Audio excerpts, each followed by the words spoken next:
ஏசாயாவின் தீர்க்க தரிசன புஸ்தகம் 42ஆம் அதிகாரத்தினுடைய 45ஆம் அதிகாரத்தினுடைய 2வது வசனத்தை நம்ம வாசிக்க போகிறோம். எல்லாரும் எடுத்துக்கொள்ளலாம். ஏசாயாவின் தீர்க்க தரிசன புஸ்தகம் 45வது அதிகாரத்தினுடைய 2வது வசனத்தை சேர்ந்து வாசிக்கலாம். நான் உனக்கு முன்னே போய் கோணலானவைகளை செவ்வையாக்குவேன். நான் உனக்கு முன்னே போய் கோணலானவைகளை செவ்வையாக்குவேன். ஹல்லேலூயா. ஆண்டவருடைய பிள்ளைகளே, இந்த 77வது நாள் ஆண்டவர் நமக்கு தெளிவான ஒரு வாக்கு தத்தத்தை கர்த்தர் கொடுக்கிறார். ஆண்டவர் வாக்கு கொடுக்கிறார், நான் உனக்கு முன்னே போய் கோணலானவைகளை செவ்வையாக்குவேன். கோணலானவைகளை செவ்வையாக்குவேன். கர்த்தர் இன்றைக்கு கிருபையாய் வாக்கு கொடுக்கிறார். கர்த்தர் நமக்கு முன்னே கடந்து போகிறார். உங்களுடைய தொழிலுக்கு முன்னே ஆண்டவர் கடந்து போகிறார். உங்களுடைய பிரச்சனைக்கு முன்னே கர்த்தர் கடந்து போகிறார். நீங்கள் எதிர்பார்த்து கொண்டிருக்கிற அந்த காரியத்திற்கு முன்பாக ஆண்டவர் வாக்கு கொடுக்கிறார், நான் உனக்கு முன்னே கடந்து போவேன். அதான் இஸ்ரவேல் ஜனங்களை ஆண்டவர் எகிப்து தேசத்திலிருந்து புறப்பட பண்ணும்போது அவர்களுக்கு முன்னே கர்த்தர் கடந்து போனார். ஆண்டவர் அவர்களுக்கு முன்னே கடந்து போனதினாலே செங்கடல் என்கிற கோணல்கள் சரியானது. வனாந்தரம் என்கிற இடம் அவர்களுக்கு ஆசீர்வாதமா இருந்துச்சு. அந்த தேவன் தான் இன்றைக்கு வாக்கு கொடுக்கிறார். இதற்கு முன்பாக நீங்கள் போன பல பகுதிகள் கோணலா இருந்திருக்கலாம். இதை எப்படி நான் சரி பண்ண போறேன், இது யாரு சரி செய்வா, என்னுடைய வழி முழுக்க கோணலா இருக்குதே, இப்படி போனா நான் என்னுடைய இடத்தை அடைய முடியாது. ஆனா கர்த்தர் இன்னைக்கு கிருபையாய் வாக்கு கொடுக்கிறார். உங்க வாழ்க்கைக்கு முன்பாக ஆண்டவர் கடந்து போய் உங்க பிசினஸ்ல இருக்கிற அந்த கோணல்கள், உங்க வாழ்க்கையில இருக்கிற அந்த கோணல்கள், இது எல்லாத்தையும் கர்த்தர் உங்களுக்கு முன்பாக சரியாக்கி கொண்டே போவார்.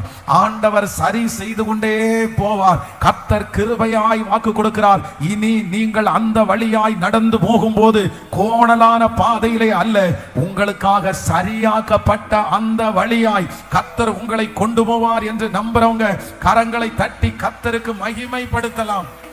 ஆமென். Thank you Jesus. இதுவரைக்கும் செஞ்ச காரியத்துல நிறைய காரியத்துல கோணலா இருந்திருக்கலாம். நீங்க நினைக்கிறது மாதிரி அந்த காரியத்தை முடிக்க முடியாம திணறி இருக்கலாம். ஒருவேளை ரொம்ப டஃப்பா நீங்க அந்த லைன்ல நீங்க நடந்து போகலாம். ஆனா இன்று கர்த்தர் வாக்கு கொடுக்கிறார், இனி உங்களுடைய வாழ்க்கையிலே கர்த்தர் உங்களை நடத்தி கொண்டு போகிற பாதை அவர் முன்பாக போனதினால் எல்லாத்தையும் அவரே கிளியர் பண்ணி சரி செய்து நீங்க ரொம்ப நேர்த்தியாய் நடந்து போவீர்கள். இனி அந்த இடத்துல தடுக்கிறவர்கள் இருப்பதில்லை. இனி அந்த இடத்துல உங்களுக்கு எதிரானவர்களை நீங்கள் காண்பதில்லை. இனி அந்த இடத்துல உங்களுடைய வழிகள் நேர்த்தியாய் இருக்க போகிறது. நீங்கள் எதை மனதில் நினைக்கிறீர்களோ அந்த காரியத்தை அடைவதற்கு கர்த்தர் வாக்கு கொடுக்கிறார். நான் உனக்கு முன்பாக இருக்கிற அந்த கோணல்களை சரியாக்குவேன்.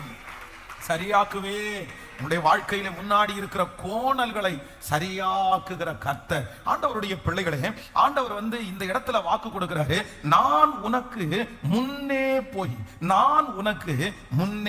அப்படின்னா இந்த புதிய ஏற்பாட்டின் நாட்களிலே ஆண்டவர் பல இடங்களுக்கு ஆண்டவர் டிராவல் பண்ணார். அப்படின்னா ஆண்டவராகிய இயேசு கிறிஸ்து இந்த உலகத்துல உயிரோடு இருந்த நாட்களிலே அவர் அதிகமாய் போன இடத்தை நம்ம வாசிக்கும் போது அவர் கலிலேயாவுக்கு போனார். அப்படியே ஆண்டவர் முக்கியமா போன சில இடங்களை குறித்து நம்ம நிறைய இடத்துல வாசிக்கிறோம். ஆனா வேதத்திலே ஒரே ஒரு டைம், ஒரே ஒரு நாள், ஒரே ஒரு இடத்திற்கு மட்டும் கர்த்தர் கடந்து போகிறார். அது எனக்கு ரொம்ப ஆச்சரியமா இருந்துச்சு. அந்த இடத்திற்கு ஆண்டவர் போகிறதற்கு ஒரு பெரிய வேலை எதுவுமே இல்லை, பெரிய சூழ்நிலை எதுவுமே இல்லை. அந்த இடத்திற்கு அவர் போவார்னு யாருமே எதிர்பார்க்கவும் இல்லை. ஆனா அப்படிப்பட்ட ஒரு இடத்திற்கு ஆண்டவர் டிராவல் பண்றாரு. இன்றைக்கு அதை குறித்து தான் ஆவியானவர் நம்மோடு கூட கர்த்தர் பேச போறாரு. அதற்கு முன்பாக ஆண்டவர் அந்த யோவான் எழுதின சுவிசேஷம் 11ஆம் அதிகாரத்துல தான் அந்த சம்பவம் இருக்குது. நம்ம வாசிக்க போகிறோம். யோவான் எழுதின சுவிசேஷம் 11ஆம் அதிகாரத்தினுடைய 54வது வசனத்தையும் 57வது வசனத்தையும் வாசிக்கலாமா? யோவான் எழுதின சுவிசேஷம் 11ஆம் அதிகாரத்தினுடைய 54வது 57வது வசனத்தை வாசிக்கலாம். ஆகையால் இயேசு அதன் பின்பு வெளியரங்கமாய் யூதர்களுக்குள்ளே சஞ்சரியாமல் அவ்விடம் விட்டு வனாந்தரத்திற்கு சமீபமான இடமாகிய எப்ராயிம் எனப்பட்ட ஊருக்கு போய் அங்கே தம்முடைய சீடர்களுடனே கூட தங்கி இருந்தார். இன்னொரு விஷயம் கூட வாசிக்கலாம். ஆகையால் இயேசு அதன் பின்பு வெளியரங்கமாய் யூதருக்குள்ளே சஞ்சரியாமல் அவ்விடம் விட்டு வனாந்தரத்திற்கு சமீபமான இடமாகிய எப்ராயும் எனப்பட்ட ஊருக்கு போய் அங்கே தம்முடைய சீடர்களுடனே கூட தங்கி இருந்தார். 57வது வசனத்தை கூட வாசிக்கலாம். பிரதான ஆசாரியரும் பரிசேயரும் அவரை பிடிக்கும்படி யோசித்து அவர் இருக்கிற இடத்தை எவனாயிலும் அறிந்திருந்தால் அதை அறிவிக்க வேண்டும் என்று கட்டளையிட்டிருந்தார்கள். ஆண்டவருடைய பிள்ளைகளை நல்லா கவனிச்சுக்கோங்க. நீங்க கொஞ்சம் கவனிச்சா இது ஈஸியா புரியும். அப்படின்னா இந்த வசனம் எந்த காலகட்டத்திலே இருக்கிறது? முதலாவதாக வாசிச்சோம், ஆண்டவராகிய இயேசு கிறிஸ்து அவ்விடம் விட்டு வெளியரங்கமாய் யூதரோட சந்தரிக்காமல் வனாந்தரத்திற்கு சமீபமாய் இருக்கிற எப்ராயும் எனப்பட்ட ஊருக்கு போய் அங்கே தம்முடைய சீடர்களோடு தங்கியிருந்தார். அப்படியே சம்பந்தமே இல்லாத எந்த ஊருக்கு ஆண்டவர் போனார்னா எப்ராயும் என்கிற ஊருக்கு ஆண்டவர் போனார். எங்க போனாரு? எப்ராயும். அப்படின்னா ஆண்டவர் நமக்கு இன்னைக்கு வாக்கு கொடுக்கிறார், நான் உனக்கு முன்னே போய், நான் உனக்கு முன்னே போய். நான் விசுவாசிக்கிறேன் இதற்கு பிறகு நமக்கு முன்ன கர்த்தர் கடந்து போறாரு. கர்த்தர் கடந்து போறாரு. உங்களுக்கு முன்னாடி கடந்து போன யார் உங்களை விட்டு போனாலும் நீங்க கவலைப்பட வேண்டியதே இல்லை. கர்த்தர் இன்றைக்கு வாக்கு கொடுக்கிறார், நான் உனக்கு முன்பாய் கடந்து போவேன். ஆரம்பத்துல உங்க கூட இருந்தவங்க இன்னைக்கு பாதி வழியில விட்டுட்டு போனாலும் கர்த்தர் வாக்கு கொடுக்கிறார், நான் உனக்கு முன்னே கடந்து போவேன். அப்போ ஆண்டவர் வந்து எங்க போறார் அப்படின்னா எப்ராயும் என்கிற ஒரு இடத்திற்கு போகிறார். ஏன் ஆண்டவர் எப்ராயிமுக்கு போனார் அப்படின்னா அந்த காலத்துல வந்து ஆண்டவரை தேடுகிற ஒரு காலம். ஆண்டவராகிய இயேசு கிறிஸ்துவை நிறைய பேர் என்ன பண்றாங்கன்னா தேடுறாங்க. அங்க இருக்கிற சில ராஜாக்கள், அங்க இருக்கிற பிரதான ஆசாரியர்கள் இவர் எங்க இருக்கிறாரு அப்படின்னு தேடுறாங்க. ஏன் அவரை தேடுறாங்க அப்படின்னு சொன்னா வேதம் இந்த 11ஆம் அதிகாரத்துல வாசிக்கும் போது லாசரு எனப்பட்ட ஒருவன் மரித்து போகிறான். அப்படின்னா ஆண்டவர் நேசித்த இந்த லாசரு என்கிறவன் மரித்து போகிறான். இந்த லாசரு என்கிறவன் மரித்து போய் 4 நாள் தாண்டி ஆண்டவர் வந்து அவனை உயிரோட எழுப்புறார். ஏற்கனவே வந்து இந்த யூதர்களுடைய நிறைய சடங்காச்சாரத்தை ஆண்டவர் மாத்திட்டே இருக்கிறார். அப்படின்னா ஓய்வு நாளில் சுகப்படுத்த கூடாது அப்படின்ற ஒரு ரூல்ஸ் இருந்துச்சு, குஷ்டரோகியை தொடக்கூடாது அப்படின்ற ஒரு ரூல்ஸ் இருந்துச்சு. இந்த மாதிரி நிறைய காரியத்தை ஆண்டவர் ஒன்னொன்னா உடைச்சிட்டே இருக்கிறார். இதுல ரொம்ப முக்கியமானது என்ன அப்படின்னா இந்த யூதர்கள் வந்து நம்பின பெரிய நம்பிக்கை, ஒரு மனுஷன் செத்து போயிட்டார் அப்படின்னு சொன்னா 3 நாள் அவனுடைய ஆவி இங்க சுத்திட்டு இருக்கும் அப்படின்றத ஒரு உபதேசமா ஒரு செய்தியா அவங்க சொல்லிட்டே இருந்தாங்க. ஆனா ஆண்டவர் வந்து 3 நாள் அல்ல, கர்த்தர் 4வது நாள் வந்து கர்த்தர் இந்த மரித்த லாசருவை உயிரோட எழுப்புறார். இந்த மரித்த லாசரு உயிரோட எழுப்பினதுக்கு பிற்பாடு வேதம் சொல்லுகிறது அநேகர் அவரிடத்துல விசுவாசம் வைத்தார்கள். ஒரு பெரிய எழுப்புதல் வந்துச்சு. சோ இதுவரைக்கும் ஆண்டவருடைய ஊழியத்துல ரொம்ப தாக்கத்தை பெருசா பார்க்காதவங்க இப்ப இந்த லாசரு உயிரோடு எழுந்ததற்கு பிற்பாடு இனி இவரை விடக்கூடாதுன்னு முடிவு பண்ணிட்டாங்க. எப்படியாவது அவரை தேடணும், எப்படியாவது அவரை கண்டுபிடிக்கணும். அதற்கான முயற்சி எடுத்து ஆண்டவரை தேடுகிற அந்த காலத்துல தான் வேதம் சொல்லுகிறது ஆண்டவர் எங்க போனார்னா எப்ராயும் எனப்பட்ட ஒரு இடத்திற்கு கர்த்தர் கடந்து போனார். ஹல்லேலூயா. அப்போ இந்த சம்பவத்துல ஒரு சில காரியத்தை மட்டும் உங்களோட கூட வேகமாய் சொல்லி நான் வந்து ஜெபித்து கடந்து போக ஆசைப்படுகிறேன். வாசிக்கலாம். நீங்கள் யோவான் எழுதின சுவிசேஷத்தினுடைய 11ஆம் அதிகாரத்தினுடைய 1வது வசனத்தை வாசிக்கலாமா? ஆமென். யோவான் எழுதின சுவிசேஷம் 11ஆம் அதிகாரத்தினுடைய 1வது வசனத்தை வாசிக்கலாம். மரியாளும் அவன் சகோதரியாகிய மார்த்தாளும் இருந்த பெத்தானியா கிராமத்தில் உள்ளவராகிய லாசரு என்னும் ஒருவன் வியாதியை பட்டிருந்தான். கர்த்தருக்கு பரிமள தைலம் பூசி தன் தலைமயிரினால் அவளுடைய பாதங்களை துடைத்தவள் அந்த மரியாளே. அவனுடைய சகோதரனாகிய லாசருவும் வியாதியாய் இருந்தான். அப்பொழுது அவருடைய சகோதரிகள், ஆண்டவரே நீர் சிநேகிக்கிறவர் வியாதியாயிருக்கிறான் என்று சொல்ல அவரிடத்திற்கு ஆள் அனுப்பினார்கள். அடுத்த வசனத்தில் இயேசு அதை கேட்டபோது இந்த வியாதி மரணத்திற்கு ஏதுவாயிராமல் தேவனுடைய மகிமை விளங்குவதற்கு ஏதுவாயிருக்கிறது, தேவனுடைய குமாரனும் அதிலே மகிமைப்படுவார் என்றார். ஹல்லேலூயா. கர்த்தருடைய பிள்ளைகளை இப்ப ஆண்டவர் இந்த டிராவல் என்ன அப்படின்னு சொன்னா, ஆண்டவர் வந்து இந்த டிராவலை வந்து இங்க இருந்து ஆரம்பிக்கிறார். மார்த்தாள் மரியாள் இந்த வீட்டில இருந்து ஆரம்பிக்கும் போது ஃபர்ஸ்ட் வேதம் சொல்லுது, இந்த மார்த்தாள் மரியாள் வந்து தன்னுடைய சகோதரன் வியாதியா இருக்கும் போது ஆண்டவரை அழைத்து அனுப்புறாரு. ஆனா ஆண்டவர் வந்து திரும்பவும் 2 நாள் அங்கே தங்கினார். காரணம் என்ன அப்படின்னா, அந்த வசனம் முடியும் போது ரொம்ப அழகா சொல்கிறது, கர்த்தர் தாமதம் பண்ணினது அவருடைய மகிமை விளங்கும்படியாய் ஆண்டவர் தாமதம் பண்ணினார். ஹல்லேலூயா. சில இடத்துல ஆண்டவர் வந்து நமக்கு உட்காருவாரு, சில இடத்துல கர்த்தர் அமைதியா இருப்பாரு, சில இடத்துல கர்த்தர் தாமதம் பண்ணுவார். ஆனால் ஒன்று நினைத்துக் கொள்ளுங்கள், கர்த்தர் நமக்கு தாமதம் பண்ணுகிற ஒவ்வொன்றும் தீமைக்கு அல்ல. அந்த தாமதம் மிகப்பெரிய ஒரு மகிமையை கிருபையாய் கொண்டு வர போகிறது. ஹல்லேலூயா. கிறிஸ்து இயேசுவுக்குள் சகலத்தையும் நமக்கு கொடுக்கிற கர்த்தர். பாருங்க, நம்ம வந்து நீங்க எத்தனை பேர் வந்து மாட்டு தொழுவம் வச்சிருந்தீங்கன்னு தெரியாது. இந்த மாடு வளர்க்குறவங்க வந்து நீங்க பார்ப்பீர்களானால், இந்த மாட்டு தொழுவம் இருக்கு. இந்த மாட்டு தொழுவத்தை எவ்வளவுதான் நீங்க சுத்தம் பண்ணினாலும் அந்த இடம் எப்படிதான் இருக்கும் அப்படின்னு சொன்னா, நீங்க இப்ப சுத்தம் பண்ணிட்டு வருவீங்க, அவ்வளவுதான் ஒரு 15 நிமிஷம் தாண்டி அந்த இடம் எப்படி இருக்கும்? அழுக்காதான் இருக்கும். அந்த இடம் நாற்றமானதா இருக்கும். நீங்க என்னைக்காவது ஒரு நாள் வந்து மாட்டு தொழுவம் நல்ல வாசனையோட இருந்தது, நீங்க அந்த மாடுகள் வளர்த்துறவங்களுக்கு தெரியும், மற்றவங்களுக்கு சிட்டியில் இருக்கவங்களுக்கு தெரியுமான்னு தெரியல. நான் இருக்கும்போது எங்க வீட்டுல ஃபுல்லாவே மாடு வளர்த்தாங்க. இப்போ எங்க வீட்டுல ஆடு மாடெல்லாம் இருக்குது. அப்போ என்னதான் அதை கழுவி கொண்டு வந்து வச்சாலும், அதை ரெடி பண்ணினாலும் அந்த இடம் எப்படிதான் இருக்கும் அப்படின்னு சொன்னா, ஒரு நாற்றமான இடம். அப்படின்னா ரெடியே பண்ண முடியாத ஒரு இடம்.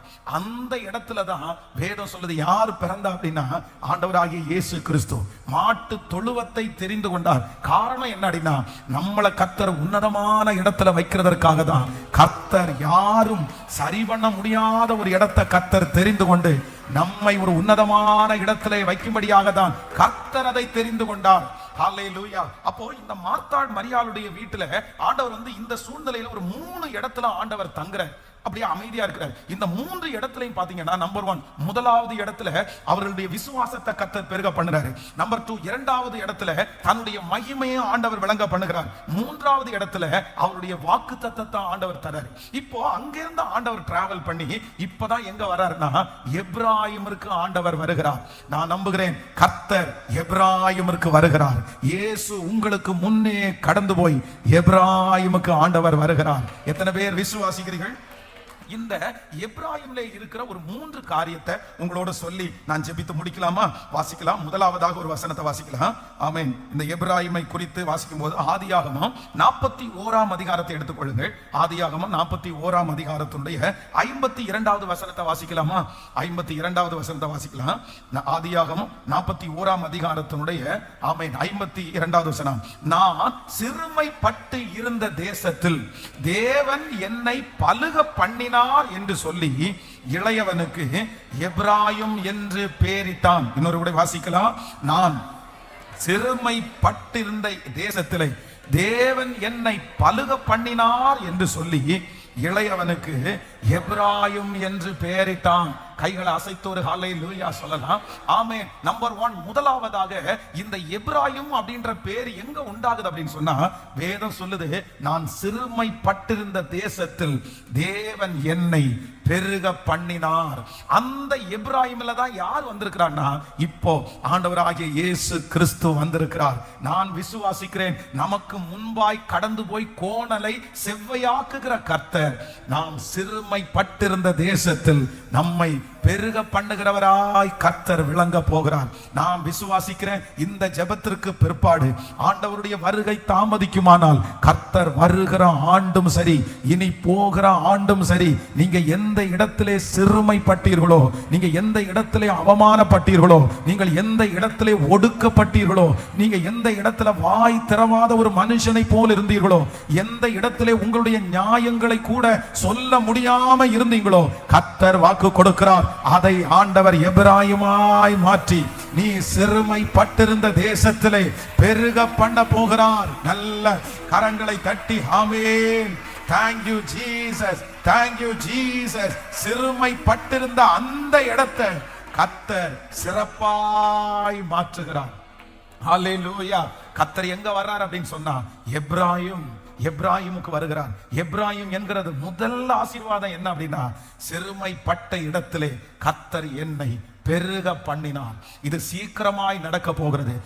உங்க சொந்தங்களுக்கு முன்னாடி நீங்க சிறுமையா இருக்கிறீங்களா, நீங்க சிறுமப்பட்டீங்களா, கர்த்தர் வாக்கு கொடுக்கிறார், அந்த இடத்துல ஆண்டவர் உங்களை பெருக பண்ண போகிறார். இந்த எப்ராயிம் என்கிற பெயரை வைக்கும் போது பல விதத்திலே இந்த தேவ மனுஷன் சிறுமைப்பட்டார். கொஞ்சமான சிறுமை அல்ல. அப்படின்னா தன்னுடைய நியாயத்தை சொல்ல முடியாத அளவுக்கு சிறுமை. தன்னுடைய அவன் சொல்லவே முடியாது, நான் இந்த மாதிரி தப்பு பண்ணல, எனக்கும் இந்த பிரச்சனைக்கு எந்த சம்பந்தமும் இல்ல, வேணும்னு தான் இந்த அம்மா என் மேல பழி போடுறாங்க, என் வஸ்திரத்தை விட்டுட்டு நான் தான் ஓடி வந்தேன், இது எதுவுமே சொல்ல முடியாது. ஏன் அப்படின்னா அந்த இடத்துல யோசேப்பினுடைய வார்த்தை எடுபடல. அந்த இடத்துல யோசேப்பு என்ன வார்த்தையை சொன்னாலும் யாரும் மதிக்க மாட்டாங்க. அவனுடைய வார்த்தைக்கு அங்க யாருமே கவனம் கொடுக்க மாட்டாங்க. அந்த அளவிற்கு அவன் சிறுமைப்பட்டவனா இருந்தான். நான் விசுவாசிக்கிறேன், இந்த சத்தத்தை கேட்கிற ஆண்டவருடைய பிள்ளையை, இன்று நீங்கள் கடந்து போகிற பாதை ஒருவேளை சிறுமையின் பாதையா இருக்கலாம். என்னுடைய பேச்சு அங்க எடுபடல பாஸ்டர், என்னுடைய நியாயம் அங்க எடுபடல, நான் அவ்வளவு நல்ல பிள்ளையா இருக்கேன், ஆனா என்னை கவனிக்கிறதுக்கு யாரும் இல்லை. காரணம் என்னன்னா, நான் அந்த இடத்துல சிறுமைப்பட்டவனா இருக்கிறேன். அவங்கள மாதிரி வசதி எனக்கு இல்ல, அவங்கள மாதிரி படிப்பு எனக்கு இல்ல, அவங்கள மாதிரி நன்மையான காரியம் எனக்கு இல்ல. ஆனா கர்த்தர் கிருபையாய் வாக்கு கொடுக்கிறார், எப்ராயிமுக்கு இயேசு வருகிறார், எப்ராயிமுக்கு இயேசு வருகிறார், உங்களுக்கு முன்னே இயேசு கடந்து போகிறார், நான் உனக்கு முன்னே கடந்து போகிறேன் என்று வாக்கு கொடுக்கிற இயேசு, நீங்க சிறுமைப்பட்ட அந்த எப்ராயிமில இப்ப கடந்து வந்து கர்த்தர் வாக்கு கொடுக்கிறார். அதே இடத்துல நீங்க சிறுமைப்பட்ட அந்த இடத்துல உங்களை பெறுகிறதற்கு கர்த்தர் ஒரு வழியை திறப்பார். சீக்கிரமாய் அதை ஆரம்பிக்க போகிறது. யோசேப்புக்கு அப்படி செய்த கர்த்தர். ஆமென், ஆமென், ஆமென், ஆமென், ஆமென். சிறுமைப்பட்ட வேலை ஸ்தலத்துல உங்களுக்கு ஒரு வழி திறக்க போகிறது. சிறுமைப்பட்ட அந்த தெருவில் கர்த்தர் ஒரு வழியை கர்த்தர் திறக்கிறாரு. ஏசப்பா, இந்த கரங்களை தட்டி பிள்ளைகளை ஆமோதித்துக் கொண்டிருக்கும் போதே இந்த சூழ்நிலை மாறட்டும், இந்த நிலைமை மாறட்டும். அப்பா, எந்த இடத்துல யோசேப்பு வாயை திறக்க முடியாம இருந்தாரோ அதே இடத்துல அவனுடைய வாயிலிருந்து சொல்ற வார்த்தையை தவிர வேற எந்த வார்த்தையும் கேட்க கூடாதுன்ற அளவிற்கு சட்டம் பிறப்பிக்கப்பட்டது போல என்னுடைய பிள்ளையினுடைய தலையை உயர்த்துகிற காலம். ஆமென். Thank you Jesus. நீங்க பயப்படவே தேவையில்லை. கர்த்தர் எப்ராயிமுக்கு வருகிறார். எங்க வர்றாருன்னா, நான் சிறுமைப்பட்ட இடத்திற்கு ஆண்டவர் டிராவல் பண்றாரு. எல்லாரும் ஆண்டவரை தேடுறாரு, எங்க இருக்காங்கன்னு தேடுறாங்க, யாருமே கண்டுபிடிக்கல. ஆனா கர்த்தர் யாரோட தங்கி இருந்தார்னா, சீடர்களோட கர்த்தர் தங்கி இருந்தார். ஒன்று, இதுல ஒரு ரகசியத்தை நீங்க கற்றுக்கொள்ளணும். உலகமே கடவுளை தேடலாம், யார் உண்மையான கடவுள்னு தேடலாம், ஆனா யாருக்கு ஆண்டவர் தென்படுவார்னா, உண்மையாய் அவரை நோக்கி கூப்பிடுகிறவர்களுக்கு கர்த்தர் வெளிப்படுவார். அந்த தேவன் நமக்கு அவர் வெளிப்பட்டிருக்கிறார். ஹல்லேலூயா.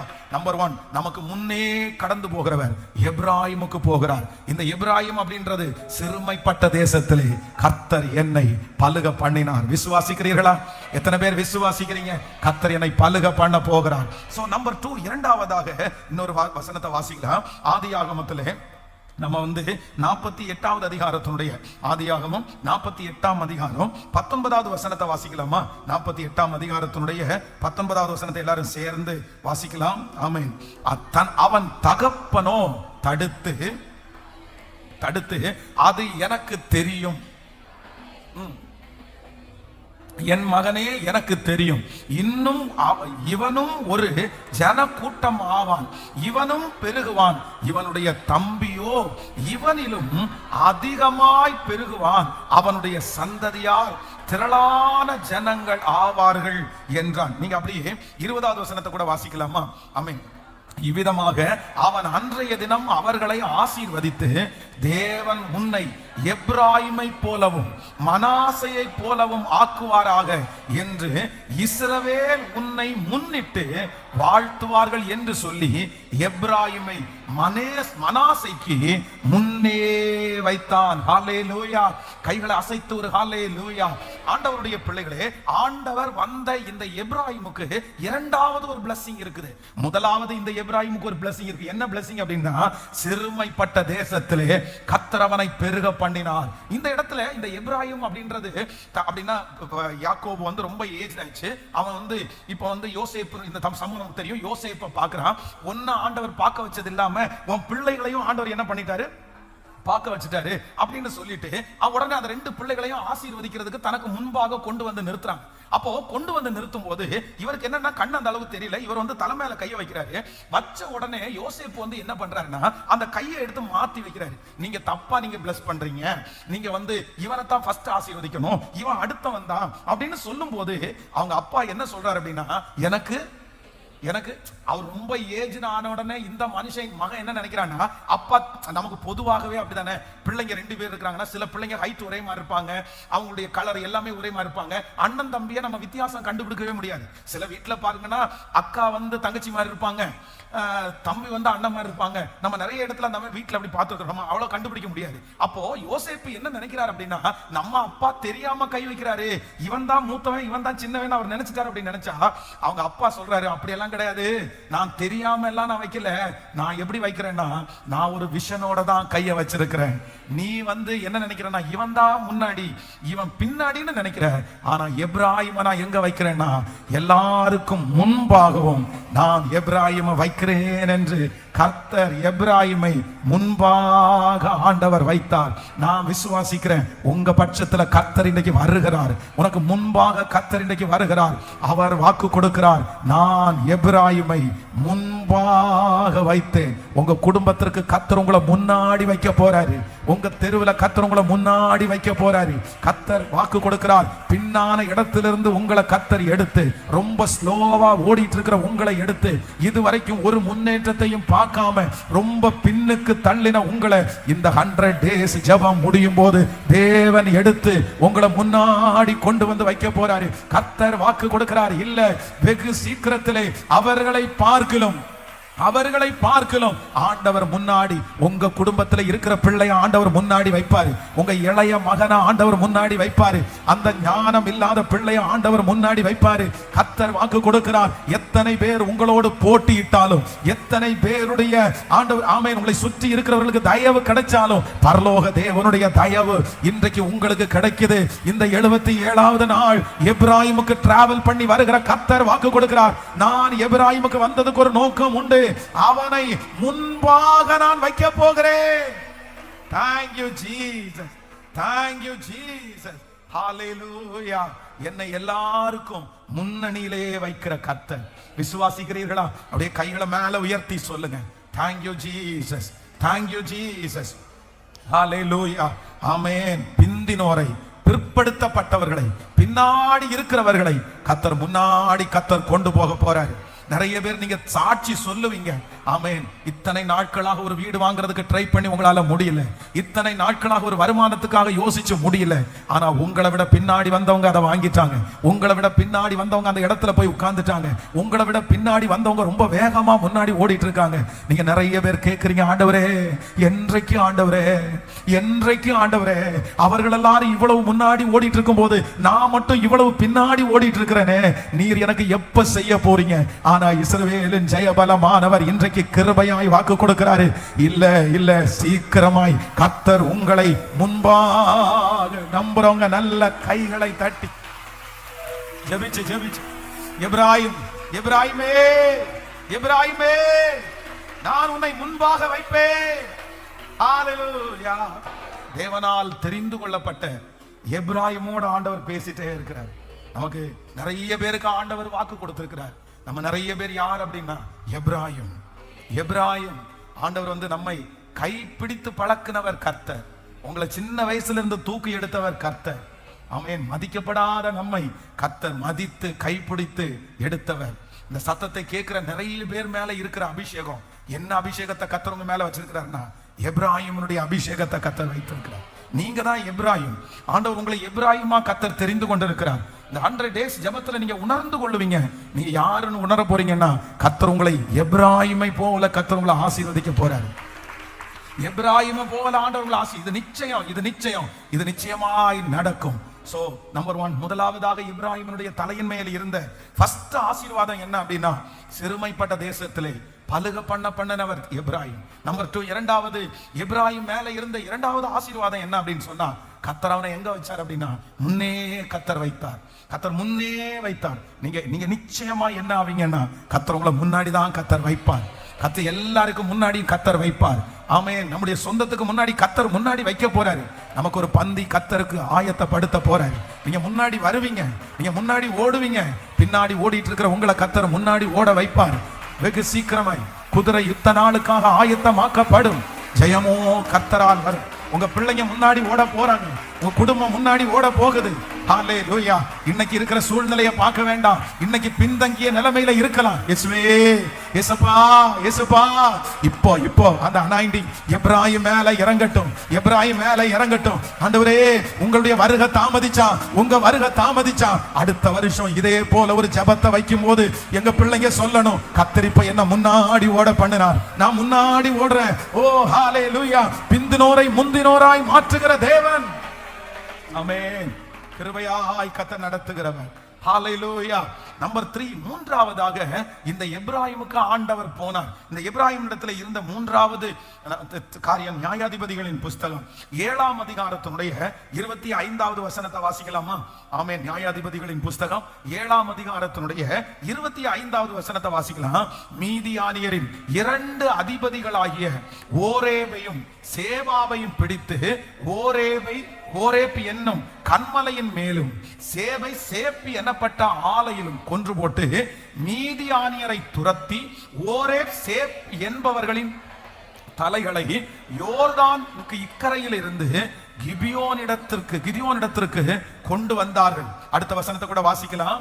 ஆமென். அப்பொழுது எப்ராயிம் மனுஷர் அவனை நோக்கி, நீ மீதியானியர் மேல் யுத்தம் பண்ண போகிற போது எங்களை அழைப்பிக்கவில்லையே, இப்படி நீர் எங்களுக்கு செய்தது என்ன என்று அவனோட பலத்த வாக்குவாதம் பண்ணினார்கள்.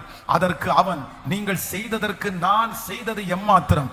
அபியேஸ்தரியரின் திராட்சை பழத்தின் முழு அறுப்பை பார்க்கலாம், எப்ராயிமரின் மீதியான அறுப்போ அதிகம் அல்லவா? ஹல்லேலூயா.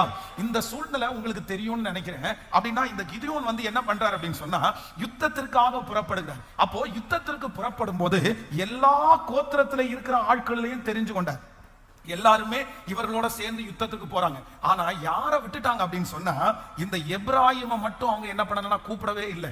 யுத்தத்திற்காக அவங்கள ஒரு பெரிய பொருட்டாகவே எடுக்கல. உங்களுக்கு இந்த எப்ராயிமை குறிச்சு கிட்டத்தட்ட இந்த 100 நாள் ஜெபத்துல நிறைய டைம் ஆண்டவர் நம்மோட பேசிட்டாரு. இந்த எப்ராயிம் ஏன் தள்ளப்பட்டாங்க, இந்த 12 கோத்திரத்திலே எப்ராயிமினுடைய கோத்திரம் ஏன் சின்ன கோத்திரமா மாறிடுச்சு, இதற்குள்ள ஸ்டோரி இது எல்லாத்தையுமே கடந்த நாட்கள்ல நம்ம தியானிச்சோம். இவங்க வந்த பின்னணி, இவங்க அவ்வளவு பெரிய ஒரு கோத்திரமா இருந்தவங்க 600 பேரா ஏன் மாற்றப்பட்டாங்கன்றது ஒரு பெரிய ஸ்டோரி இருக்குது. அப்போ இந்த எப்ராயிமேரை வந்து நிறைய பேர் கனெக்ட் பண்ணவே இல்லை. இந்த 12 கோத்திரத்துல எல்லா கோத்திரத்துக்கும் எல்லா மதிப்பு இருந்தாலும் இவர்களை மட்டும் பெண்ணு கொடுக்கறதுல, பெண் எடுக்கிறதுல எல்லாத்துலயும் ஒதுக்கி வச்சாங்க. இப்ப யுத்தத்திற்கு போகும்போது இவங்களை கூப்பிடவே இல்லை. ஆனா இவங்களை கூப்பிடலைன்னா கூட அந்த யுத்தத்தினுடைய கடைசியில போய் இவங்க ஜாயின் பண்ணி, வேதம் என்ன சொல்லுது அப்படின்னா, இவர்கள் மூலம்தான் அந்த யுத்தம் வந்து ஒரு முடிவிற்கே வந்துருச்சு. இவங்க போய் தான் அந்த யுத்தத்தை முடிக்கிறாங்க. இவர்கள் இருந்துதான் அந்த காரியம் நிவர்த்தி ஆகிறது. இப்போ நான் என்ன யோசிக்கிறேன் அப்படின்னா, இந்த எப்ராயிம் தலையின் மேல் இருக்கிற 3வது ஆசீர்வாதம், புறக்கணிக்கப்பட்டவர்கள் மத்தியிலே கர்த்தர் அவர்களை கொண்டு அந்த யுத்தத்தை முடிக்க வைக்கிறார். யுத்தத்தை முடிக்க வைக்கிறார். ஆமென் சொல்லுங்கள்.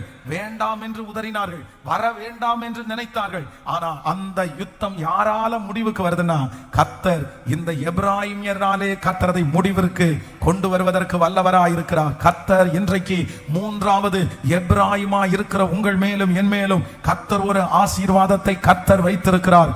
நீங்க தான் பூரணப்படுத்த போறீங்க. கர்த்தர் உங்களை கொண்டுதான் அதை பூரணமாக்க போகிறார்.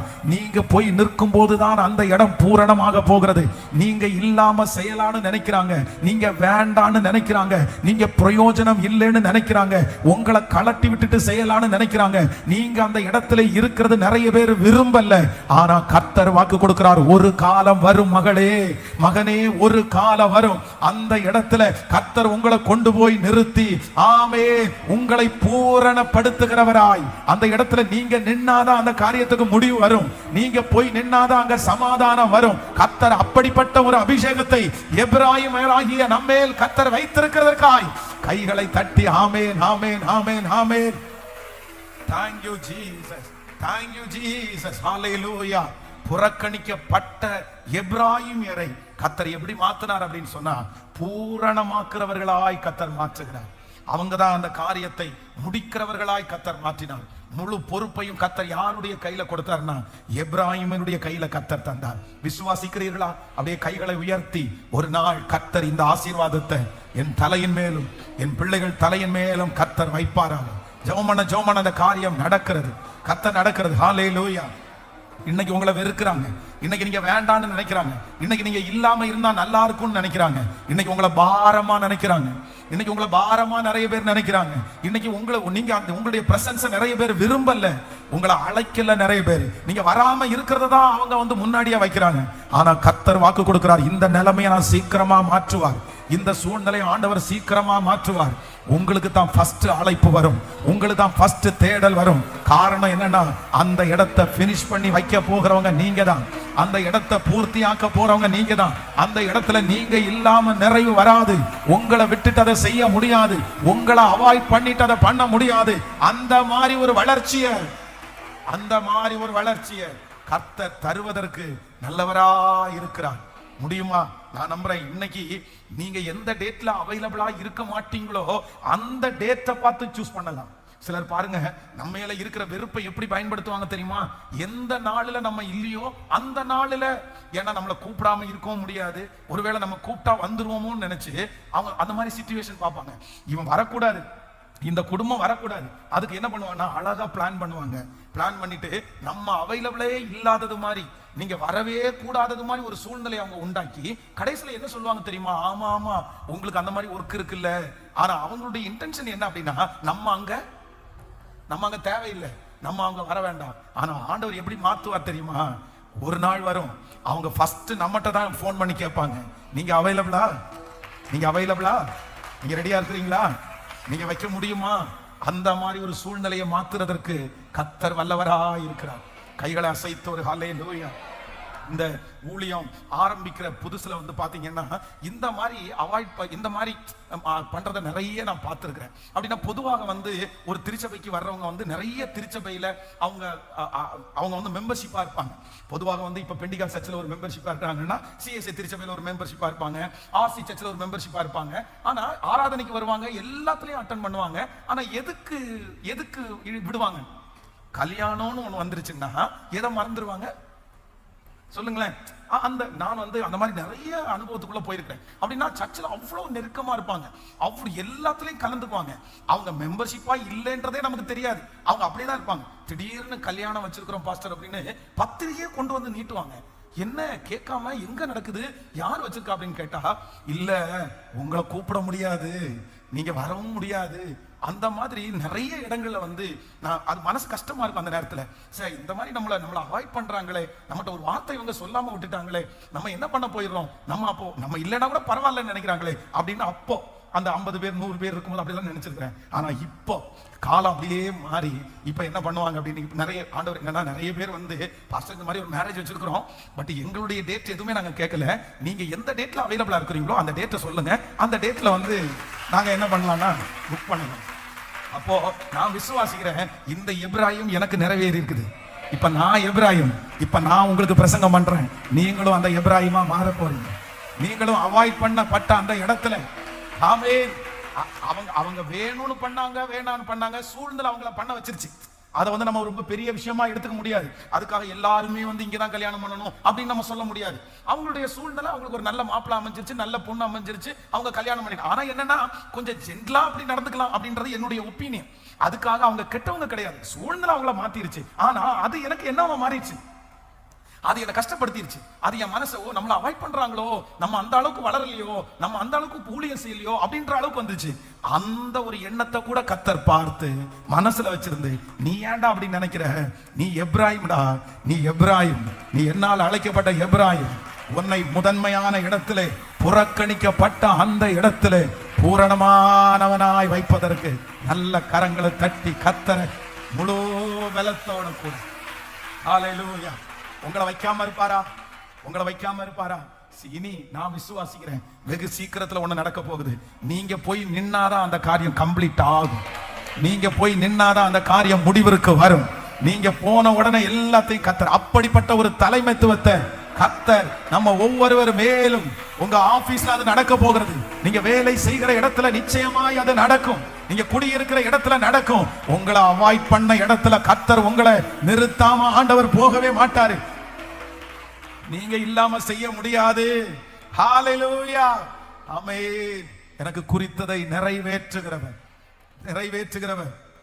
ஹalleluya, ஆமென். கத்தர் நமக்கு முன்னே கடந்து போய் கோணலை கத்தர் செவ்வையாக்குறார்.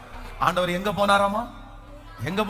எல்லாரும் தேடிட்டு இருக்கும் போது தம்முடைய சீடர்களோட சேர்ந்து கத்தர் எங்கே போனார்? எப்ராயிமுக்கு போனார். காரணம் எதுவுமே இல்லை, ஒரே ஒரு டைம் போனாரு. ஆனா அந்த எப்ராயிமுக்கு போறதற்கு ஒரு பெரிய நோக்கம் உண்டு. அந்த எப்ராயிம் வேற யாரும் கிடையாது, நான் தான் அந்த எப்ராயிம். ஹalleluya. அந்த எப்ராயிமுடைய தலையின் மேல் இருக்கிற ஃபர்ஸ்ட் பிளஸிங் என்ன அப்படின்னா, சிறுமைப்பட்ட தேசத்திலே தேவன் என்னை பெருக பண்ணினார். நம்பர் 2, எப்ராயிம் மேல இருக்கிற இரண்டாவது ஆசீர்வாதம் என்னன்னா, எப்ராயிமை ஆண்டவர், பின்னுக்கு தள்ளப்பட்ட எப்ராயிமை ஆண்டவர் முன்னாடி கத்தர் கொண்டு வந்து வைத்தார். நம்பர் 3, மூன்றாவது எப்ராயிமுடைய தலையின் மேல இருக்கிற மூன்றாவது ஆசீர்வாதம் என்னன்னா, அவன் கூப்பிடப்படவே இல்லை, ஆனா கர்த்தர் அவனை பூரணமாக்குனவனாய் கர்த்தர் அவனை கொண்டு வந்து நிறுத்தினார். காரணம் என்னன்னா, நீங்கள் எப்ராயிம், உங்க தலை மேல இருக்கிற அபிஷேகம் எப்ராயிமுடைய அபிஷேகம். கர்த்தர் இன்னைக்கு நிறைய பேருக்கு தீர்க்க தரிசனமா வாக்கு கொடுக்கிறாரு. நீ ரெடி ஆயிரு மகளே, நீ ரெடி ஆயிரு மகனே, உன்னை நான் எப்ராயிமா வச்சிருக்கிறேன், நான் உன்னை எப்ராயிமா வச்சிருக்கிறேன். சீக்கிரத்திலே சிறுமைப்பட்ட அதே இடத்துல உன்னை பருக பண்ண போறேன். சீக்கிரத்திலே உன்னை முன்னாடி கொண்டு வந்து நான் ஓட வைப்பேன். நம்பர் 3, ஆமென். கர்த்தர் வாக்கு கொடுக்கிறார், உன்னை பூரணமாக்குனவனாய், புறக்கணிக்கப்பட்டவர்கள் மத்தியிலே யுத்தத்தை முடிய பண்ணுகிற ஒரு மனுஷனாய் எப்ராயிமாய் கர்த்தர். ஹalleluya. கர்த்தருடைய அபிஷேகம் அநேகம் பேரை தொடுகிறது. இந்த 100 டேஸ்ல சிலருடைய தலையின் மேல எப்ராயிமுடைய அபிஷேகத்தை கர்த்தர் வைக்கிறாரு. உங்களை எப்ராயிமா ஆண்டவர் வேறு பிரிக்கிறாரு. உங்க வீட்டுல இருக்கிற ஒரு பிள்ளைய கர்த்தர் எப்ராயிமா கர்த்தர் ஆசீர்வதிக்க போறாரு. ஆமென். சீக்கிரமா பாப்பாங்க, கண்டுபிடிப்பாங்க. எப்ராயிமுடைய அபிஷேகம் உங்க மேல இருக்கிறத நிறைய பேர் பார்ப்பார்கள், நீங்களே பார்ப்பீர்கள். ஆமென். Thank you Jesus. நம்பர் 4, நாலாவதாக இந்த எப்ராயிமுக்கு ஆண்டவர் போனார். எப்ராயிமுடைய தலையின் மேல் இருந்த நான்காவது ஒரு ஆசீர்வாதம் வாசிக்கலாம். வேதத்தை நம்ம எல்லாரும் திறந்து ஒரு வசனத்தை வாசிக்க போறோம். ஆமென். Thank you Jesus. என்னாகமம் 13ஆம் அதிகாரத்தினுடைய 16வது வசனத்தை வாசிக்கலாமா? என்னாகமம் 13ஆம் அதிகாரத்தினுடைய 16வது வசனத்தை எல்லாரும் சேர்ந்து வாசிக்கலாம். தேசத்தை சுற்றி பார்க்கும்படி மோசே அனுப்பின மனிதனின் நாமங்கள் இவைகளே. நூனின் குமாரனாகிய ஓசேயாவுக்கு ஜோஷுவா என்னும் மோசே பேரிட்டிருந்தான். நீங்க நியாயாதிபதிகளின் புஸ்தகம் 12ஆம் அதிகாரத்தினுடைய 5வது 6வது வசனத்தை வாசிக்கலாமா? நியாயாதிபதிகளின் புஸ்தகம் 12ஆம் அதிகாரம் 5வது 6வது வசனம். கேலேயாத்தியார் எப்ராயிமுக்கு முந்தி யோர்தானின் துறைகளை பிடித்தார்கள். அப்பொழுது எப்ராயிமினாலே தப்பினவர்களில் யாராவது வந்து நான் அக்கறைக்கு போகட்டும் என்னும் சொல்லும் போது, கீலேயாத்தின் மனுஷர் நீ எப்ராயிம் ஆனா என்று அவனை கேட்பார்கள், அவன் அல்ல என்று சொல்லுவான். ஆமென். கர்த்தருடைய பிள்ளைகளே, இந்த 2 வசனத்திலையும் நீங்க என்ன வாசிக்க முடியும் அப்படின்னு சொன்னா, இந்த நம்ம ஃபர்ஸ்ட் வாசித்த வசனம் யார் அப்படின்னா, நூனின் குமாரனாகிய ஜோஷுவா. இந்த ஜோஷுவா அப்படின்றது யார் அப்படின்னா, இவனுக்கு முன்னாடி ஒரு பேர் இருக்குது, ஒசேயா அப்படின்ற பேர் இருக்குது. அப்போ இந்த மனுஷன் யாருன்னா எப்ராயிம். இப்போ இந்த ஒசாயா அப்படின்றதுக்கு என்ன அர்த்தம் அப்படின்னா, காப்பாத்துங்க அப்படின்ற அர்த்தம். உங்களுக்கு தெரியும். இந்த இடத்துல இருக்கிற இந்த டீம்ல இருக்கிறவங்க யார் அப்படின்னு சொன்னா, இவங்க ரொம்ப பயப்படுகிறவர்கள். நீங்க அந்த வசனத்தை தான் நம்ம எங்க வாசிச்சோம்னா, நியாயாதிபதிகள் 12ஆம் அதிகாரத்தினுடைய 16வது வசனத்தை வாசிக்கும் போது இன்னும் ஒரு விஷயம் கூட அதை வாசிக்கலாமா? கேலேயாத்தியர் எப்ராயிமருக்கு முந்தி யோர்தானின் துறைகளை பிடித்தார்கள். வாசிங்க, சத்தமா வாசிங்க.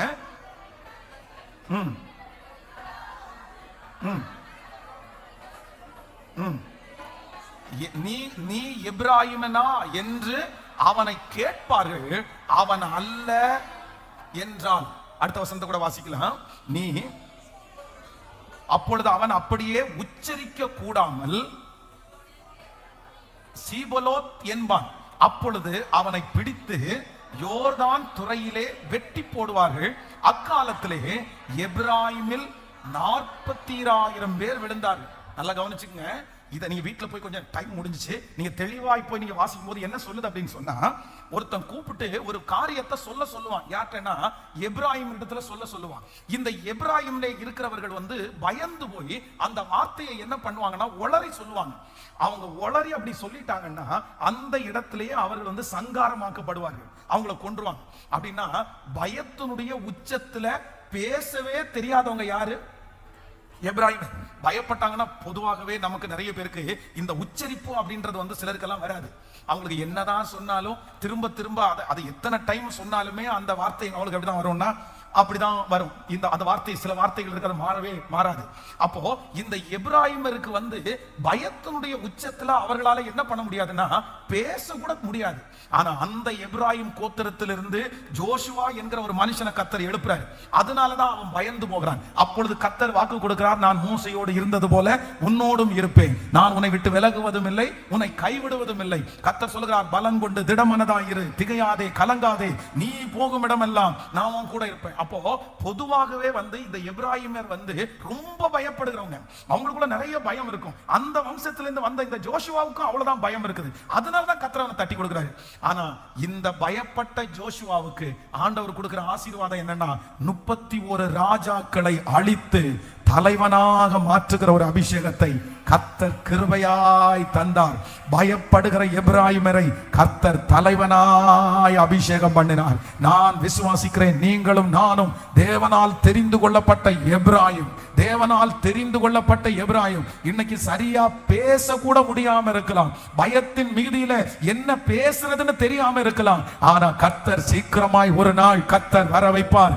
அன்றைக்கு ராஜாக்களை சங்கரித்து படைகளை வென்று, ஆமென், ஸ்தோத்திரம், மாபெரும் ஒரு தலைவனாய், ஒரு தலைவியாய் நல்ல கைகளை தட்டி முழு பலத்தோடு இங்கே ஒரு தலைவன் உருவாக்கப்படுகிறான், இங்கே ஒரு தலைவி உருவாக்கப்படுகிறார்கள். இந்த 100 days ஜெபத்துல, 100 நாள் ஜெபத்துல சாதாரணமான ஒரு பிள்ளை அல்ல, ஒரு தலைவன் உருவாகிறான், ஒரு தலைவி உருவாகிறார்கள். பிரதர், உங்க வீட்டுல ஒரு தலைவன், பிரதர் உங்க வீட்டுல ஒரு தலைவி. கர்த்தர் இந்த சத்தத்தை கேட்கிற நிறைய பேர ஒரு தலைவனாய், தலைவியாய். ஹalleluya. ஏன்னா அவர் எப்ராஹிமை நேசிக்கிறார். ஹalleluya. இப்ப 4 ஆசீர்வாதத்தை ஆண்டவர் கொடுத்திருக்கிறாரு.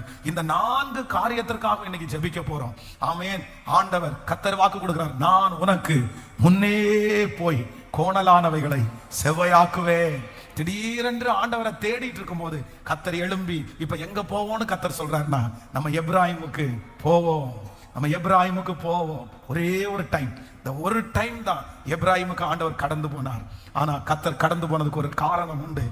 ஏன்னா ஆண்டவருடைய திட்டத்துல எப்ராஹிமுக்கு பெரிய பங்கு இருக்குது, பெரிய பங்கு இருக்குது. உங்க குடும்பத்தின் மேல கர்த்தருக்கு ஒரு பெரிய பங்கு இருக்குது, உங்க பிள்ளைகள் மேல கர்த்தருக்கு ஒரு பெரிய பங்கு இருக்கு. அதுக்காக தான் கர்த்தர் நம்மை தெரிந்து கொண்டிருக்கிறார். அப்படியே எழுமி நிற்கலாமா எல்லாரும்? சோ ஆன்லைன்ல இருக்கிற பிள்ளைகளை என்னோடு கூட சேர்ந்து எழுமி நின்று இந்த கடைசியில இந்த காரியத்திற்காக, ஆமென், இன்றைக்கு இந்த 77வது நாள் கர்த்தர் நிறைய பேர் மேல அந்த அக்கினி அபிஷேகத்தை கர்த்தர் ஊற்ற போகிறார். ஹalleluya. கர்த்தர் இன்னைக்கு கிருபையாய் வாக்கு கொடுக்கிறார். நீ எப்ராஹிம், எப்ராஹிமே நான் உன்னை எப்படி கைவிடுவேன், எப்ராஹிமே நான் உன்னை எப்படி கைவிடுவேன். மனுஷரை கட்டி இழுக்கும் அன்பின் கயிறுகளால் என்னை ஆண்டவர் கட்டி இழுக்க போகிறார். ஆமென், ஸ்தோத்திரம். அவரை விட்டு தூரம் போயிருக்கலாம், ஆனா கர்த்தர் சொல்றார், உன்னை நான் சமீபமாய் நான் சேர்த்து கொள்ளுவேன். உன் மேல ஒரு பெரிய திட்டம் இருக்கு. அப்பாவுக்கு உன் மேல திட்டம் இல்லாட்டாலும், உங்க குடும்பத்துல இருக்கிற தாய் தகப்பனுக்கு உங்க மேல ஒரு பெரிய சரியான வெளிப்பாடு இல்லாவிட்டாலும், பரலோக தகப்பனுக்கு உங்க மேல ஒரு பெரிய வெளிப்பாடு இருக்குது. பரலோக தகப்பனுக்கு உங்களை குறிச்ச ஒரு ஞானம் இருக்கிறது. கர்த்தர் வாக்கு கொடுக்கிறார். இது சாதாரணமான ஜெபம் அல்ல.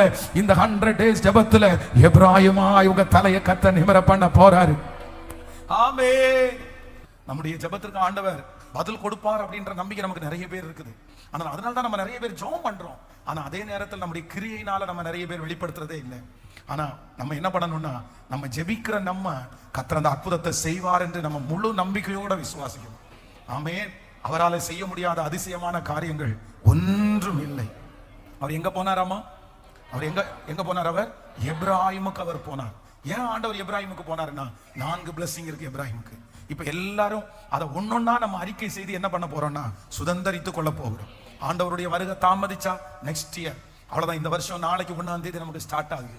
டிசம்பர் மாதம் முழுக்க 23ஆம் தேதி வரைக்கும் இந்த ஜெபம் நடக்கும். அப்புறம் 25ஆம் தேதி நமக்கு கிறிஸ்மஸ், அவ்வளவுதான் நியூ இயர். அப்படியே ப்ரிப்பரேஷனை கத்தர் உங்களுக்கு இனி ப்ரிப்பரேஷன் ஆரம்பிச்சிருச்சு. ஏன்னா ஆண்டவர் என்ன வாக்கு கொடுக்கிறார், இன்றைக்கு நீங்கள் உங்களை பரிசுத்தம் பண்ணி கொள்ளுங்கள், நாளைக்கு கத்தர் உங்கள் நடுவிலே அற்புதங்களை செய்வார். எப்பவுமே ஆமாம், ஒரு காரியத்தை ஆண்டவர் நமக்கு செய்கிறதற்கு முன்னாடி கர்த்தர் நம்மளை என்ன பண்றாருன்னா ப்ரிப்பரேஷன் பண்றாரு. அதனால ஒரு புதிய வருஷத்துக்குள்ள நீங்க வந்து யானோ தானோ நம்ம நுழைஞ்சிட முடியாது. நம்ம எப்படி நுழையணும்னா நம்ம ஒரு ப்ரிப்பரேஷனோட தான் நுழையணும். ஒரு டைரியோட தான் நீங்க உள்ள போகணும். அப்படின்னா ஒரு தரிசனத்தோட தான் நீங்க உள்ள போகணும். ஒரு ஜெபத்தோட தான் உள்ள போகணும். நீங்க அப்படி ஒரு தரிசனத்தோட போகும்போது ஆண்டவர் வருகிற வருஷத்துல உங்களுக்கு நன்மையான காரியத்தை கர்த்தர் செய்வார். சூழ்நிலை எதையுமே பார்க்க வேண்டாம். ஆமென். நம்பர் 1, முதலாவதாக நம்ம எதுக்கு ஜெபிக்க போறோம்னா, சிறுமைப்பட்ட தேசத்திலே அவனை பலுக பண்ணினார் என்று சொல்லி அவனுக்கு பெயர் எப்ராயிம்னு வச்சார். அப்படின்னா இந்த எப்ராயிம் என்ற பெயர் ஃபர்ஸ்ட் எங்க ஆரம்பிக்குது அப்படின்னா, இந்த எப்ராயிம் யாருடைய பிள்ளை? யோசேப்புனுடைய பிள்ளை. யோசேப்புக்கு எங்க பிறந்த பிள்ளை? எகிப்துல பிறந்த பிள்ளை. அப்போ எகிப்துல போய் ரொம்ப கஷ்டப்பட்டு இருக்கும் போது ஆண்டவர் அவருக்கு வாழ்க்கையே கிடைக்குமான்ற ஒரு கேள்விக்குறி. இப்ப திருமணமும் ஆயிடுச்சு, அவர் உயர்ந்த இடத்துல ஆண்டவர் வச்சிருக்கிறாரு. இப்ப அவருக்கு 2 பிள்ளை பிறகுது. அதுல ஒரு பிள்ளையினுடைய பெயர் தான் எப்ராயிம். அந்த குழந்தை பிறக்கும் போது அந்த மனுஷன் ஒரு பேர் வைக்கிறாரு, நான் சிறுமைப்பட்ட தேசத்தில் தேவன் என்னை பலுக பண்ணினார். அப்போ எப்ராயிம்னாலே என்ன அர்த்தம்னா, என் சிறுமைப்பட்ட தேசத்தில் கர்த்தர் என்னை பெருக பண்ணினார். எல்லாருடைய தலையின் மேல கைய வச்சு இந்த வாக்குத்தத்தம் நடக்க போகுது. Thank you Jesus. உங்களை சிறுமப்படுத்தினாங்கல்ல, உங்களை குறைவா நடத்தினாங்கல்ல, உங்களை அப்படி ட்ரீட் பண்ணாங்கல்ல. ஆமா ஆண்டவரே ஸ்தோத்திரம். நீங்க சொல்றது உண்மைதான் பாஸ்டர். எனக்கு இவ்வளவு ஏஜ் ஆனாலும் என்ன ஒரு சின்ன பிள்ளைய போல நடத்துறாங்க, எனக்கு அவ்வளவு கஷ்டமா இருக்குது. நான் இவங்கள்ட்ட எல்லாம் கை கட்டி நிக்கிறேன். என்னை விட வயசுக்கு கம்மியானவங்க என்ன அவமானமா பேர் சொல்லி வா போன்னு கூப்பிடுறாங்க. இந்த நிலைமை மாறாதா? இது என்னுடைய சந்ததிக்கு மாறாதா? நான் ரொம்ப சிறுமைப்படுத்தப்பட்டிருக்கிறேன். ஏன்னு கேட்கறதுக்கு நாதி இல்லை. ஏன்னு யாருமே கேட்க மாட்டாங்க. எனக்காக வழக்காடுகிறவர்கள், எனக்காக நிற்கிறவங்க யாரும் இல்ல. ஆனா கர்த்தர் இல்ல, நீ எப்ராயிம், நான் உன்னை பலுக பண்ணுவேன். இயேசுப்பா, இப்பொழுது நீர் கொடுக்கிற இந்த வார்த்தைக்காக நான் சேர்ந்து ஜெபிக்கிறேன். இந்த 77வது நாள் உங்க மகிமை கடந்து வருவதாக. இந்த சத்தத்தை கேட்கிற எந்த தகப்பன், எந்த தாய் தன்னுடைய பிள்ளையினுடைய சிறுமைக்காக போராடுகிறார்களோ, என் பிள்ளைய சிறுமையா நினைக்கிறாங்க, என் பிள்ளைய ரொம்ப குறைவா நடத்துறாங்க, என் பிள்ளைய யாருமே மதிக்கல, ஒவ்வொரு நாளும் வந்து பிள்ளை அழுறத பார்க்கும்போது அவ்வளவு கஷ்டமா இருக்குது. என்னை இப்படி பண்றாங்கம்மா, என்னை இப்படி பண்றாங்கப்பா, என்ன ரொம்ப தரக்குறைவா ட்ரீட் பண்றாங்கப்பா. ஆனா தகப்பனே, இப்போ அந்த தாயாருடைய கண்ணீர், அந்த தகப்பனாருடைய வருத்தம் உங்க சமூகத்துல வந்து எட்டப்பட்டு நீர் இன்றைக்கு சொன்ன வார்த்தையின்படி நீ சிறுமைப்பட்டிருக்கிற தேசத்திலே கர்த்தர் உன்னை பெருக பண்ணினார் என்கிற அந்த வாக்குத்தத்தத்தின்படி இப்பொழுது ஒரு நன்மை உண்டாவதாகப்பா. எங்க கண்களால் அதை பார்க்க போகிறதற்காய் ஸ்தோத்திரம். ஆமென். Thank you Jesus. நம்பர் 2, இரண்டாவதாக ஆண்டவர் எனக்கு கொடுக்கிற வாக்குத்தத்தம், அவன் அங்க அப்பா, அவங்க தாத்தா கைய வைக்கிறாரு, எப்ராயிம் மேல வலது கையை வைக்கிறாரு. வலது கையை உடனே அவங்க அப்பா சொல்றாங்க, நீங்க இந்த மாதிரி தப்பு பண்ணாதீங்க, நீங்க தெரியாம வைக்கிறீங்க, உங்களுக்கு கண்ணு சரியா தெரியல, இவன் தான் பெரியவன், இவன் தான் சின்னவன் அப்படின்னு அந்த கையை எடுத்து மாத்தி வச்சா, எனக்கு தெரியும்ப்பா, யாரு பெரிய ஆளு யார் சின்ன ஆளுன்னு எனக்கு தெரியும், எனக்கு தெரியாம எல்லாம் ஒன்றும் சொல்லல. நீ என்ன நினைக்கிறேன்னா, இவனை தான் ஃபர்ஸ்ட் ஆசீர்வதிக்கணும், இவன் தான் எல்லாத்தையும் செய்வான், இவன் தான் நல்ல பிள்ளை, இவனுக்கு தான் தாளந்து இருக்குது அப்படின்னு நினைக்கிறேன். ஆனா உன் நினைவு என் நினைவு அல்ல, உன் வழிகள் என் வழிகளும் அல்ல. அப்பா நினைக்கிறது மாதிரி இல்ல, அம்மா நினைக்கிறது மாதிரி இல்ல. அப்பாவும் பரலோக அப்பாவுடைய திட்டம் வித்தியாசமானது. இந்த உலகம் நினைக்கிறது மாதிரி இல்ல, மேனேஜர் நினைக்கிறது மாதிரி இல்ல. அல்லேலூயா. கர்த்தர் எங்க வைக்கிறாராமா? பின்னுக்கு தள்ளப்பட்ட அந்த பிள்ளையை எடுத்து கர்த்தர் முன்னாடி வைக்கிறார். நடக்கும், சீக்கிரமா நடக்கும். நீங்க முன்னணியில நிக்க போறீங்க, கர்த்தர் உங்களை முன்னாடி ஓட பண்ண போறாரு. கர்த்தர் அவர் சீக்கிரமா அதை சுதந்திரிக்க பண்ண போறாரு. ஜெபிக்க ஆரம்பிக்கலாமா? இந்த இரண்டாவது காரியத்திற்காக தகப்பனே, தகப்பனே, இந்த ஜெபத்துல கலந்து கொண்டிருக்கிற ஒவ்வொருத்தருக்கும் இது நடக்கணும்யா. ஹalleluya. ஆண்டவரே ஸ்தோத்திரம், ஸ்தோத்திரம். பிந்தினோரை முந்தினோராய் மாற்றுகிற கர்த்தர். ஓட்ட பந்தயத்துல என் பிள்ளைங்க ஓடிட்டே இருக்கிறாங்க. நிறைய பேர் முன்னுக்கு ஓடிட்டே இருக்கிறாங்க. எங்க பிள்ளைகள் பின்னுக்கு ஓடுறாங்க. நிறைய பேர் பின்னாடி பார்த்து ஓடாத, ஓடாத, நீ முன்னாடி போக மாட்ட, நீ எவ்வளவு வேகமா ஓடினாலும் நீ அவனுக்கு முன்னாடி போக முடியாது, அந்த காரியத்தை செய்ய முடியாதுன்னு எங்க பிள்ளைகளை பிசாசு மனமடி வாக்குறான். ஆனா இன்றைக்கு ஆவியானவர் தட்டி கொடுத்து, இல்ல நீ ஸ்லோவா ஓடினாலும், நீ பலவீனமா ஓடினாலும் கர்த்தர் உனக்கு முன்னே, கர்த்தர் உனக்கு முன்னே. Thank you Jesus. இப்போ எங்க பிள்ளைகளை நீங்க முன்னாடி வைக்கிறதற்காக ஸ்தோத்திரம். சத்துருக்களுக்கு முன்பாய் ஒரு பந்திய ஆயத்தப்படுத்தி என்னை முன்பாக வைக்கிறவர். Thank you Jesus. Amen. Hallelujah. Number 3, மூன்றாவது எபிராயிமுக்கு ஆண்டவர் கொடுத்த மூணாவது blessing என்ன அப்படின்னு சொன்னா, யுத்தத்திற்கு அவனை என்ன பண்ணல சொல்லுங்களேன். யுத்தத்திற்கு கூப்பிடவே இல்லை, யுத்தத்திற்கு கூப்பிடவே இல்லை. எல்லா கோத்திரத்திலையும் எல்லாரையும் செலக்ட் பண்ணாங்க. ஆனா இப்ராஹிம் கோத்திரத்துல மட்டும் யாரையுமே செலக்ட் பண்ணல, யாரையுமே கூப்பிடவும் இல்லை. அது யாரு? கிதியோன். கிதியோன் அப்படின்றது ஆண்டவருக்கு பயப்படுற பிள்ளை, ஆண்டவரோட நடக்கிற பிள்ளை. ஆனா அவர் ஒரு பெரிய விஷயமாவே எடுக்கல இப்ராஹிம் வம்சத்தை. ஆனா வேதம் சொல்லுது, அந்த கூப்பிடலைன்னாலும் அந்த யுத்தம் கொஞ்சம் ஸ்லாக் ஆகுதுன்னு தெரிஞ்ச உடனே இந்த எப்ராஹிம் மனுஷர் கொஞ்சம் பேர் உட்கார்ந்து, நம்ம கூப்பிடாட்டி கூட என்னப்பா, நம்ம பிள்ளைங்க தானே, நம்ம குடும்பம் தானே, நம்ம போய் ஹெல்ப் பண்ணாம வேற யார் ஹெல்ப் பண்றது அப்படின்னு சொல்லி இவங்க ஒரு கூட்டம் போய் அந்த கடைசி பாளையத்துல போய் இவங்க கூப்பிடாமலே போய் எல்லாத்தையும் கிளியர் பண்ணி அந்த ஜெய ஸ்தம்பத்தை இவங்க தூக்கி பிடிச்சிட்டாங்க. ஜெயிச்சிட்டோம் அப்படின்னு சொல்லி. அப்போ ஆண்டவர் என்ன சொல்றாருன்னா, எப்ராஹிம்னா சும்மா இல்ல, நீங்க அவாய்ட் பண்ணாலும், நீங்க புறக்கணிச்சாலும் பினிஷிங் யாரு தான் பண்ண முடியும்னா, என் பிள்ளை இல்லாம எதையும் செய்ய முடியாது. ஹalleluya. நான் தீர்க்க தரிசனமா சொல்றேன், ஆண்டவருடைய பிள்ளைகளே, இன்னைக்கு ஈஸியா உங்களை அவாய்ட் பண்ணிடுறாங்க, இன்னைக்கு ஈஸியா உங்களை தூக்கி போட்டுறாங்க. ஆனா ஒரு காலம் வரும், ஒரு நாள் உங்களுக்கு வரும், உங்களை தூக்கி போடவே முடியாதது மாதிரி ஒரு நாளை கர்த்தர் வைப்பார். உங்க சொந்தக்காரங்க உங்களை தூக்கி போட்டுற முடியாது, உங்களை சுற்றி இருக்கிறவங்க உங்களை தூக்கி போட்டுற முடியாது, உங்க மேனேஜர் உங்களை தூக்கி போட்டுற முடியாது. அந்த மாதிரி ஒரு டெஸ்டினேஷனை ஆண்டவர் உங்களை அடைய பண்ணுவார். அப்படிப்பட்ட ஒரு ஸ்தானத்துல ஆண்டவர் உங்களை கொண்டு போய் கர்த்தர் வைப்பார். நிச்சயமா, நிச்சயமா. அவங்க பயப்படுவாங்க, அவங்க அஞ்சுவாங்க. ஜெபிக்கலாமா அப்பாட்ட? எஸ், இந்த வாக்கு தத்தம், இந்த வார்த்தை அப்படியே ஆம் என்றும் ஆமென் என்று ஸ்தோத்திரம். இது நிறைய பேரோட தீர்க்க தரிசனமா ஆண்டவர் பேசுறாரு. இது உங்களுடைய இருதயத்தினுடைய குமுறல் பாஸ்டர். கண்டிப்பா அப்படிதான் பாஸ்டர், கண்டிப்பா அப்படிதான் பாஸ்டர். இன்னைக்கு அப்படியே சொல்லணும்னு அவங்க நினைச்சா சொல்லுவாங்க, சொல்ல வேண்டாம்னு நினைச்சா நீ கேட்டா எங்கள்கிட்ட சொல்லாம ஒரு வார்த்தை பண்ணிட்டீங்க, நீ என்ன அவ்வளவு பெரிய ஆளா, உங்கள்கிட்ட சொல்லிட்டு தான் எல்லாத்தையுமே நாங்க செய்யணுமோ, உங்கள்கிட்ட பெர்மிஷன் வாங்கி தான் எல்லாத்தையும் செய்யணுமோ? அதுலயும் எங்க பிள்ளைகளை அவாய்ட் பண்றாங்களே, துச்சமா நினைக்கிறாங்களே, ஒரு பொருட்டாகவே எடுக்கிறது இல்லையே. நீ வந்து என்ன மொய் வைக்க போற, நீ வந்து என்ன பணம் கொடுக்க போற?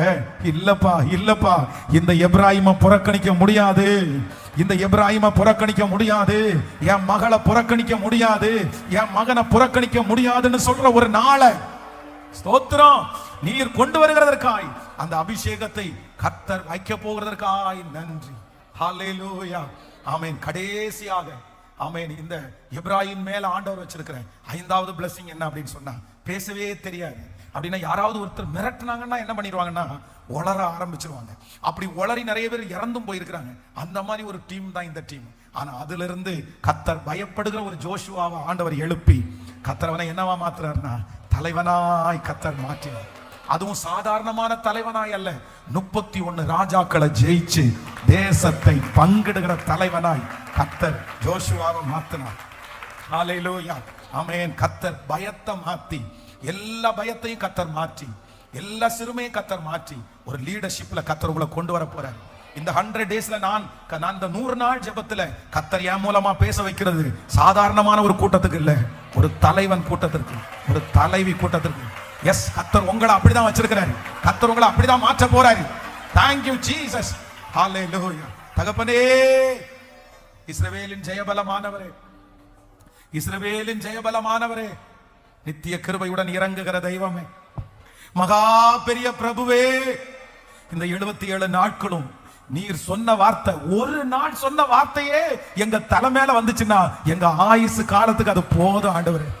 இந்த 77 நாட்களும் பேசி பேசி பேசி பேசி டவுன் ஆகி செத்துடலாமான்னு நினைக்கிறவங்கள கூட நீ இல்லப்பா வாழணும்பான்னு சொல்லி நான் உனக்கு முன்னே போய் கோணலானவைகளை செவ்வையாக்குவேன் என்று இன்றைக்கும் நீர் வாக்கு கொடுத்திருக்கிறதற்காக நன்றி.